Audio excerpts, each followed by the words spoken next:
মহাজনের মাইনকা চিপা থেকে বেরোনো যেন হচ্ছেই না। যে বিদেশি শক্তি ইউনূস মহাজনকে ক্ষমতায় বসিয়েছিল তারা এখন চারদিক থেকে চাপ দিতে শুরু করেছে এবং সেই চাপে চিড়ে চ্যাপটা ইউনূস মহাজনের এখন তখন দশা। এক একটি পক্ষ ইউনূসকে চাপ হিসেবে আজকাল অংশগ্রহণ শব্দটিকে খুব উপযুক্ত মনে করছে। যেমনটি বলেছেন বাংলাদেশে নিযুক্ত জার্মান রাষ্ট্রদূত ডক্টর রুডিগার লোৎস। তিনি সরাসরি বলেছেন যে ইউরোপ থেকে এয়ারবাস না কিনলে সরকারের সঙ্গে ইউরোপের সম্পর্ক খারাপ হবে। এই দর্শক, আন্তর্জাতিক অপরাধ ট্রাইব্যুনালে শেখ হাসিনার যে ফাঁসির আদেশ আমরা দেখেছি গত 17 নভেম্বর। আসসালামু আলাইকুম প্রিয় দর্শক, নতুন একটি নিউজে আপনাদেরকে স্বাগতম। দর্শক, বাংলাদেশের যে বর্তমান রাজনৈতিক প্রেক্ষাপট এবং যে পরিস্থিতি সৃষ্টি হয়েছে তারই আলোকে আপনাদের সামনে বেশ কয়েকটি গুরুত্বপূর্ণ ভিডিও নিয়ে হাজির হয়েছি, যার কিছু অংশ বিশেষ ভিডিও শুরুতেই দেখেছেন। দর্শক, ভিডিওর শুরুটা দেখেই কিন্তু বুঝতে পেরেছেন আজকের ভিডিওটা কতটা গুরুত্বপূর্ণ হতে চলেছে। তাই বলবো 1 সেকেন্ডও না টেনে পুরো ভিডিওটি দেখবেন। চ্যানেলে নতুন হলে সাবস্ক্রাইব করে রাখবেন পরবর্তী আপডেট পাওয়ার জন্য। ভিডিওতে একটি লাইক করে দেখতে থাকুন সম্পূর্ণ ভিডিওটি। পক্ষ ইউনূসকে চাপ হিসেবে আজকাল অংশগ্রহণ শব্দটিকে খুব উপযুক্ত মনে করছে। যেমনটি বলেছেন বাংলাদেশে নিযুক্ত জার্মান রাষ্ট্রদূত ডক্টর রুডিগার লোৎস। তিনি সরাসরি বলেছেন যে ইউরোপ থেকে এয়ারবাস না কিনলে সরকারের সঙ্গে ইউরোপের সম্পর্ক খারাপ হবে। এই খারাপ হওয়ার প্রথম হুমকি হিসেবে তিনি বলেছেন যে ইউরোপীয় ইউনিয়ন বাংলাদেশে একটি অংশগ্রহণমূলক নির্বাচন চায়। অংশগ্রহণের ব্যাখ্যাও তিনি দিয়েছেন। ওদিকে সরকার তো তার আমেরিকান মুনিপকে কথা দিয়েছে সেখান থেকে 25টি বোয়িং বিমান কিনবে। এখন যতটুকু বোঝা যাচ্ছে এই বোয়িং আর এয়ারবাসের যুদ্ধের মধ্যে পড়েছে ইউনূস মহাজনের সরকার। বোয়িং কিনলে এয়ারবাস কেনা হবে না, এয়ারবাস কিনলে বোয়িং কেনা হবে না। দুপক্ষ ইউনূসের বৈধতার প্রশ্নটিকে এই বিমান কেনার উপর ঝুলিয়ে দিয়েছে। চলুন আরো বিস্তারিত জেনে আসা যাক এই বিষয়টি।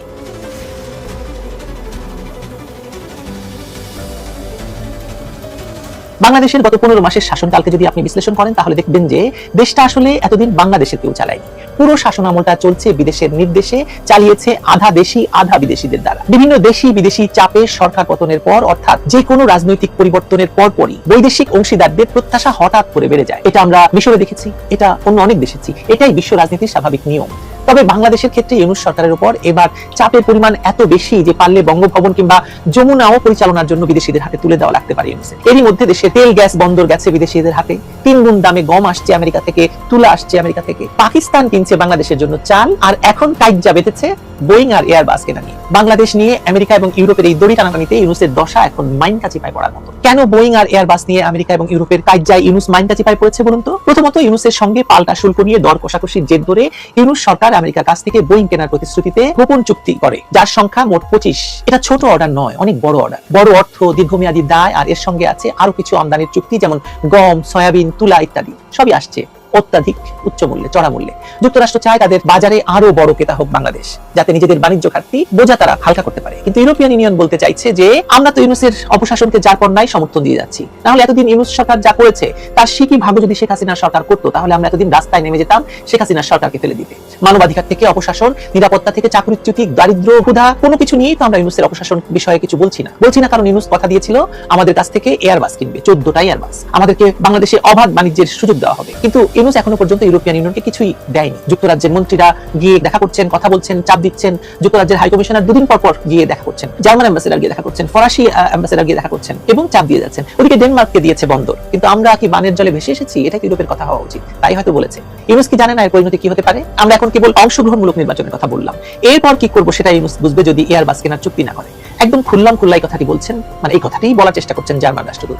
আলোচনার পরেও ফ্রান্স থেকে এয়ারবাস না কিনলে তার প্রভাব বাংলাদেশ ইউরোপীয় ইউনিয়নের সম্পর্কের উপর পড়বে বলে মনে করছেন ঢাকায় নিযুক্ত জার্মান রাষ্ট্রদূত রুডিগার লোৎস। বুধবার সকালে জাতীয় প্রেস ক্লাবে ডিক্যাপ টকে মন্তব্য করেছেন তিনি। রাষ্ট্রায়ত্ত এয়ারলাইন বিমানের জন্য উড়োজাহাজ কেনার যে আলোচনা চলছে সেখানে ইউরোপীয় কোম্পানির এয়ারবাসকে রাখার পক্ষে বলছে ইইউ। মানে সম্প্রতি যুক্তরাজ্য, ফ্রান্স, জার্মানি এবং ইউরোপীয় ইউনিয়নের রাষ্ট্রদূতরা একযোগে এয়ারবাস কেনার বিষয়টি যৌক্তিকভাবে বিবেচনা করার আহ্বান জানিয়েছেন। এ প্রসঙ্গে জার্মান রাষ্ট্রদূত বলেন, এয়ারবাস না কিনলে তো অবশ্যই ইউরোপিয়ান ইউনিয়নের সঙ্গে সম্পর্ক নেতিবাচক প্রভাব পড়বে, সেটি বড় আকারে না হলেও পড়বে, যেমন বাণিজ্যিক সহ জিএসপি প্লাস আলোচনাকেও প্রভাবিত করবে। হুমকিটা বুঝতে পেরেছেন? বাংলাদেশের গার্মেন্টস শিল্প আমেরিকায় ধরা খেয়েছে, এখন ইউরোপে ধরা খাবে।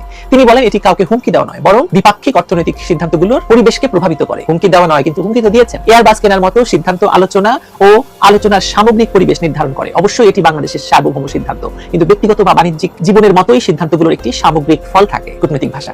ইউরোপের রাজনৈতিক বাস্তবতা হলো তারা আজকে কোনো দেশে বিনিয়োগ করুক বা মানবাধিকার নিয়ে কথা বলুক, সবকিছুর আড়ালে একটা বাণিজ্যিক স্বার্থ সবসময় থাকে। এক্ষেত্রে সেই স্বার্থের নাম এয়ারবাস, মানে বাংলাদেশের ক্ষেত্রে জার্মানি, ফ্রান্স এবং যুক্তরাজ্য সবারই প্রত্যক্ষ বা পরোক্ষ চাপ একটাই, বাংলাদেশ বিমানের বহরে যুক্ত হবে এয়ারবাস। তাহলে ইউরোপের বাজার থেকে কেনা উচিত এয়ারবাস। যুক্তরাষ্ট্রকে সুবিধা দিলে ইউরোপও সুবিধা চাইবে, এটা খুবই বাস্তব হিসাব। কিন্তু প্রশ্ন হলো, বাংলাদেশের কি আদৌ এত অর্থনৈতিক সামর্থ্য আছে? একসঙ্গে 25টি বোয়িং আর সম্ভাব্য 14টি এয়ারবাস, এই পরিমাণ বিমান দিয়ে কি করবে বাংলাদেশ? বাংলাদেশের যাত্রী আছে, রুট আছে, লাভজনক অপারেশন আছে, জাতীয় পতাকাবাহী সংস্থা কি এত বড় বহর চালাতে সক্ষম? বিমানের বর্তমান পরিস্থিতি দেখলে উত্তরটা খুব স্বস্তিদায়ক মনে হয় না। দীর্ঘদিন ধরে আর্থিক ক্ষতি, ব্যবস্থাপনাগত অদক্ষতা, রুটের সংকট, আন্তর্জাতিক প্রতিযোগিতায় পিছিয়ে থাকা, এসব বাস্তবতা ভীষণ কঠিন করে তোলে বহর বাড়ানোর যুক্তি। এখন ধরুন, ইউনূস এই প্রতিশ্রুতিগুলো দিয়েছিল ক্ষমতায় যাওয়ার জন্য এবং ক্ষমতায় থাকার জন্য, যাতে ইউনূস সরকারের বৈধতা নিয়ে কেউ প্রশ্ন না তোলে, যাতে সম্পর্ক খারাপ না হয়, আলোচনার টেবিল ঠান্ডা থাকে। 15 মাস কেউ কিছু বলেনি, কিন্তু এখন তো বলতে শুরু করেছে। অংশগ্রহণমূলক নির্বাচন দিয়ে শুরু হয়েছে, এরপর নিশ্চিতভাবে মানবাধিকার লঙ্ঘন থেকে বাকি সবকিছু নিয়ে কথা তুলবে ইউরোপীয় ইউনিয়ন। কারণ প্রতিশ্রুতির একটা সময়সীমা থাকে, বেশি দিন কাউকে শুধু কথায় ধরে রাখা যায় না। আর যখন বাস্তব দাম দিতে হয়, তখনই বোঝা যায় প্রতিশ্রুতি আর সমকক্ষতার ব্যবধান কতটা বড়। এখানেই বর্তমান সংকটের মূল জায়গাটা। বিদেশি অংশীদাররা প্রত্যেকে ভাবছে, তোমরা আমাদের তো প্রতিশ্রুতি দিয়েছিলে। যুক্তরাষ্ট্র ভাবছে, আমাদের সঙ্গে শুল্ক আলোচনা চলেছে, বোয়িং এর অর্ডার তো তুমি বাড়িয়ে দিয়েছিলে। ইউরোপ ভাবছে, এয়ারবাস তো আগেই প্রতিশ্রুতি পাওয়া জিনিস, তার মাধ্যমে তো ক্ষমতা এসেছে, এখন বাদ দিলে সম্পর্ক ক্ষতিগ্রস্ত হবে। ডেনমার্কের সঙ্গে বন্দর ইস্যুতে বড় অঙ্গীকার দিয়ে রাখা হয়েছিল এবং সেই অঙ্গীকার পালিত হয়েছে। ফলে প্রতিটি দিক এখন ডেলিভারি চায়, সবাই এখন ডেলিভারি দিতে চায়, প্রতিশ্রুতির ডেলিভারি। এই জায়গায় এসে সীমাবদ্ধতাটা ভয়াবহ স্পষ্ট। দেশের রাজস্ব ঘাটতি বাড়ছে, রিজার্ভ চাপের মধ্যে আমদানি ব্যয় বাড়ছে, টাকার বিনিময় হার স্থিতিশীল রাখা কঠিন হচ্ছে। এই অবস্থায় শত শত কোটি ডলার মূল্যের বিমান চুক্তি বাস্তবায়ন করা অর্থনীতিকে আরো দুর্বল করে দেবে। এমনকি ভুল সিদ্ধান্ত হলে দীর্ঘমেয়াদে ঋণ চক্র হওয়ার ঝুঁকি থাকে। বাংলাদেশ ইতিমধ্যেই এক বিরাট ঋণ চক্রের মধ্যে পড়ে গেছে। একসঙ্গে একযোগে এতগুলো প্রেমের সম্পর্ক যে রাখা যায় না, তা ইউনূস এবং তার সরকার হারে হারে বুঝতে পারছে। একসঙ্গে যুক্তরাষ্ট্র, ইউরোপ, ডেনমার্ক, এতগুলো শক্তিকে সন্তুষ্ট রাখা খুব কঠিন, তাই না? রাজনৈতিকভাবে কোনো সরকার যতই আন্তর্জাতিক সমর্থন চায় না কেন, অর্থনৈতিক হিসেবে যদি না মিলে বা মিল খায়, তখন সব প্রতিশ্রুতি সংকট তৈরি করে। অনেক প্রতিশ্রুতি দিয়ে সবাইকে কিছুদিনের জন্য শান্ত রাখা সম্ভব, কিন্তু অর্থনীতি যখন বলে আমি আর পারছি না, তখন সব প্রতিশ্রুতি একে একে একই জায়গায় ধাক্কা মারে। এখন সরকার সেই ধাক্কার মুখে দাঁড়িয়ে আছে।